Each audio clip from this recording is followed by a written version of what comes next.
Hi friends, welcome back to Kalvati Kumar's kitchen. ಇವತ್ತು ದೋಸೆಗೆ ಒಂದು ಕೆಂಪು ಚಟ್ನಿ ತೋರಿಸ್ತಾ ಇದ್ದೀನಿ. ಇದಕ್ಕೆ ಬೇಕಾಗಿರೋ ಸಾಮಾನು ನಮ್ಮನೇಲಿ ನಾನು ಯಾವ ರೀತಿ ಕೆಂಪು ಚಟ್ನಿ ಮಾಡ್ತೀನಿ ಅದನ್ನು ನಿಮಗೆ ಮಸಾಲೆ ದೋಸೆಗೆ ಅಥವಾ ನಾರ್ಮಲ್ ದೋಸೆಗೆ, ಅಕ್ಕಿ ರೊಟ್ಟಿಗೆ, ರವೆ ರೊಟ್ಟಿಗೆ ತುಂಬ ಚೆನ್ನಾಗಿರುತ್ತೆ. ಇದು ಸುಮಾರು ಒಂದು 15 ಬಾಡಿಗೆ ಮೆಣಸಿನ್ಕಾಯಿ ಬಿಸಿನೀರಲ್ಲಿ ಒಂದು 5 ನಿಮಿಷ ನೆನೆಸಿಟ್ಕೊಂಡಿದ್ದೀನಿ. ಮತ್ತು ಒಂದು 6-7 ಬೆಳ್ಳುಳ್ಳಿ ಬೇಕಾಗುತ್ತೆ, ಸ್ವಲ್ಪ ಉಪ್ಪು ಬೇಕಾಗುತ್ತೆ, ಒಂದು 2 ಸ್ಪೂನ್ ನಾನು ಹುರ್ಗಡ್ಲೆ ತೊಗೊಂಡಿದ್ದೀನಿ. ಮೀಡಿಯಮ್ ಸೈಜ್ 2 ಈರುಳ್ಳಿ ಸ್ವಲ್ಪ ರಫಾಗಿ ಕಟ್ ಮಾಡಿಟ್ಕೊಂಡಿದ್ದೀನಿ. ಸ್ವಲ್ಪ ಹುಣಸೆಹಣ್ಣು ಬೇಕಾಗುತ್ತೆ, 1 ಸ್ಪೂನ್ ಜೀರಿಗೆ ಬೇಕಾಗುತ್ತೆ, ರುಚಿಗೆ ತಕ್ಕಷ್ಟು ಉಪ್ಪು ಬೇಕಾಗುತ್ತೆ. ನಾನು ಯಾಕಂದರೆ ಖಾರದ ಪುಡಿ ಯೂಸ್ ಮಾಡ್ತಾಯಿಲ್ಲ, ಯಾಕಂದರೆ ಬೆಳ್ಳುಳ್ಳಿನೇ ಯೂಸ್ ಮಾಡೋದ್ರಿಂದ ಬೆಳ್ಳುಳ್ಳಿದೆ ಘಾಟೆ ಸ್ವಲ್ಪ ಚಟ್ನಿಗೆ ಖಾರದ ಅಂಶ ಕೊಡೋದ್ರಿಂದ ನಾನು ಖಾರದ ಪುಡಿ ಯೂಸ್ ಮಾಡ್ತಾಯಿಲ್ಲ. ಈಗ ಮೊದಲಿಗೆ ಒಂದು ಮಿಕ್ಸಿ ಜಾರ್ ತೊಗೊಂಡು ಎಲ್ಲ ನಾವು ಮಿಕ್ಸಿಗೆ ಹಾಕ್ಕೊಂಡು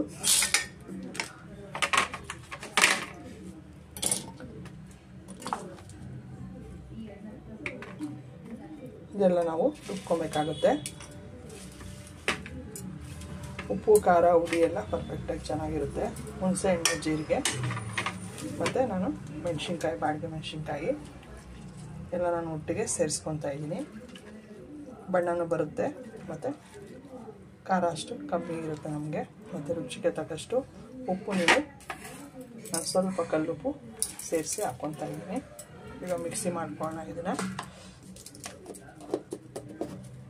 ನೋಡಿ ಫ್ರೆಂಡ್ಸ್, ರೆಡಿಯಾಗಿದೆ ಕೆಂಪು ಚಟ್ನಿ.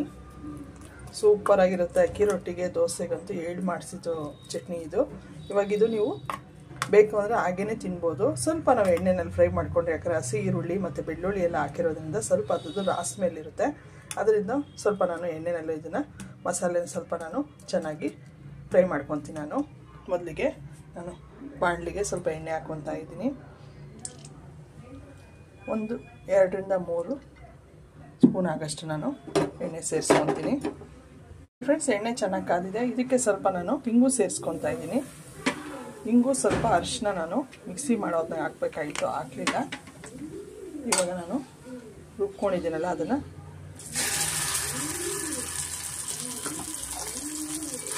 ಸ್ವಲ್ಪ ಎಣ್ಣೆನಲ್ಲಿ ನಾನು ಚೆನ್ನಾಗಿ ಫ್ರೈ ಮಾಡ್ಕೊತೀನಿ.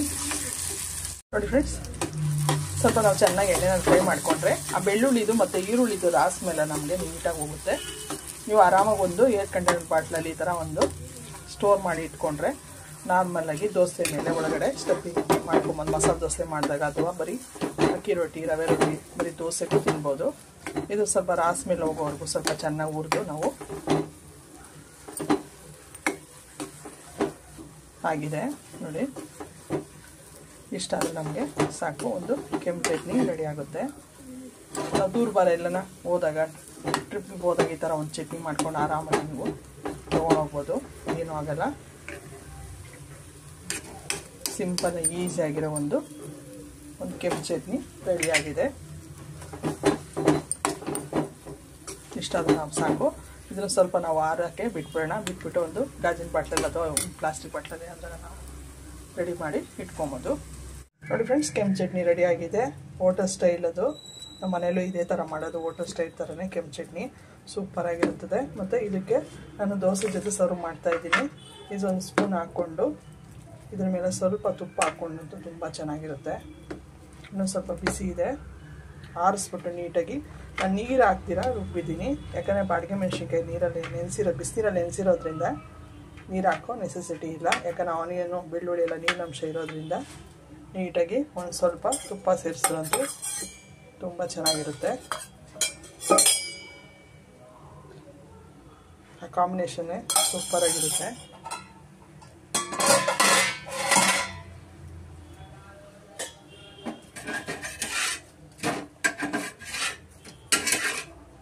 ನೋಡಿ, ದೋಸೆ ಜೊತೆ ನಾನು ಸರ್ವ್ ಮಾಡ್ತಾಯಿದ್ದೀನಿ.